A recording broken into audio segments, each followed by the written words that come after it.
It appears that the healthcare Obama plan is not moving as quickly as had been hoped.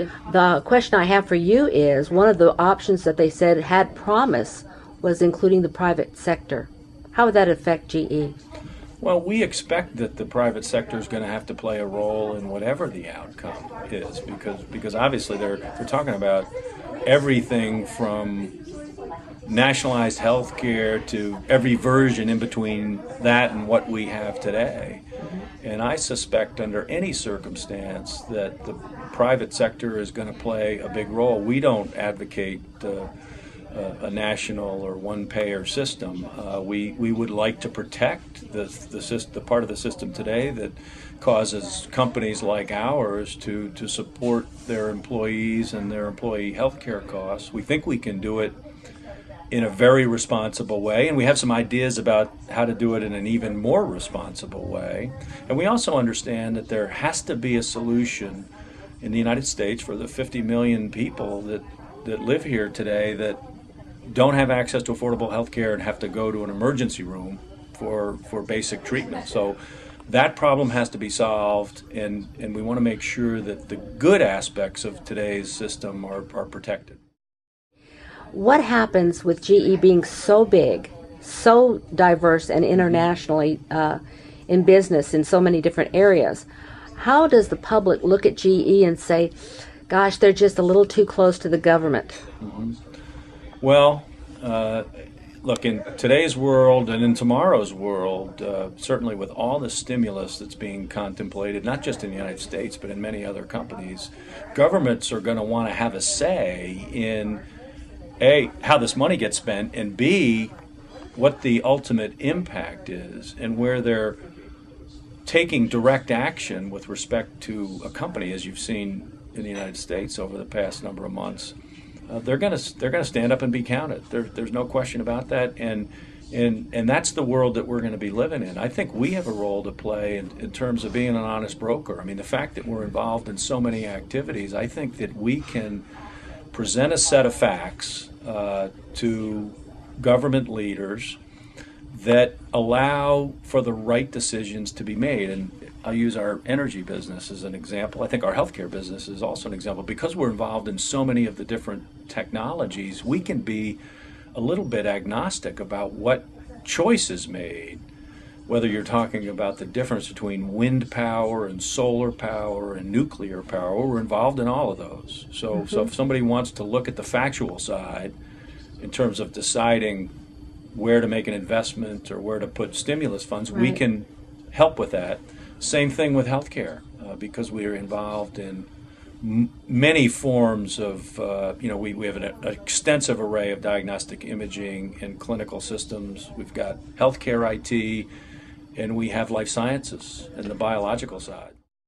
But where does it come a point, and do you know if there is one, where there's an ethics violation there, where you have to say, are we too close to are we losing our credibility because we can benefit too greatly from this?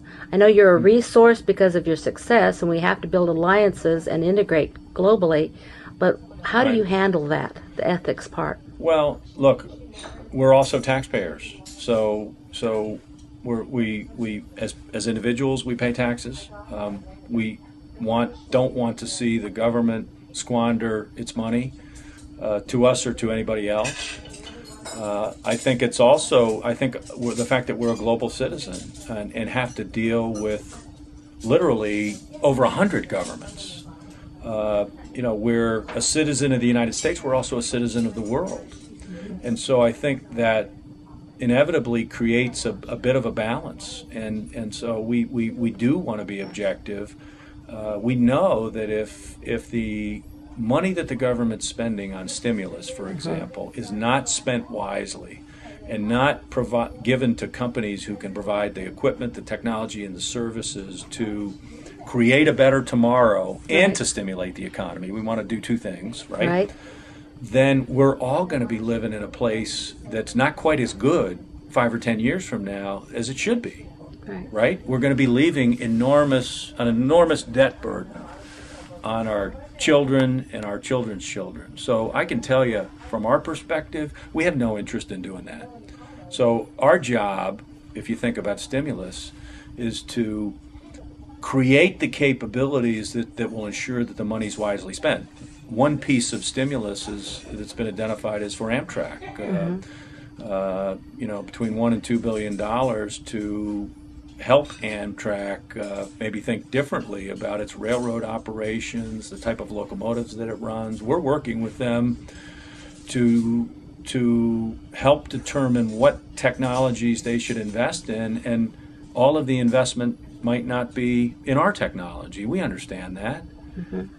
Our job is to help Amtrak make the right decision, not necessarily to steer everything to GE. We don't. If that's not the right answer, we have no interest in promulgating it.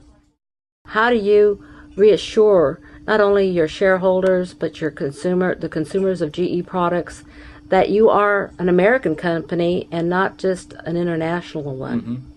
Well, we're a company that has 150,000 employees in the United States. We've got successful operations in many U.S. cities. We have export businesses. So we sell most of our gas turbines manufactured in Greenville, South Carolina, go to other countries. Most of our jet engines manufactured in Evendale, Ohio, and Lynn, Massachusetts, go to other countries. Most of our rail products manufactured in Erie and Grove City, Pennsylvania, go to other countries. So we know that part of our job is to compete from these locations to create a better living situation for those communities by being competitive on a global framework. Absolutely. And so we're very proud of being an American company. We also know that part of our ability to sustain this is to compete in this global framework. So we have to do both. We have to be American, but we can't let that lead to Buy American, because the minute it becomes Buy America here, it becomes Buy Chinese in China and Buy French in France, and you'll quickly see global trade, the whole fabric behind global trade eroding, which is going to mean that in those cities that I just referred to, there's less potential business.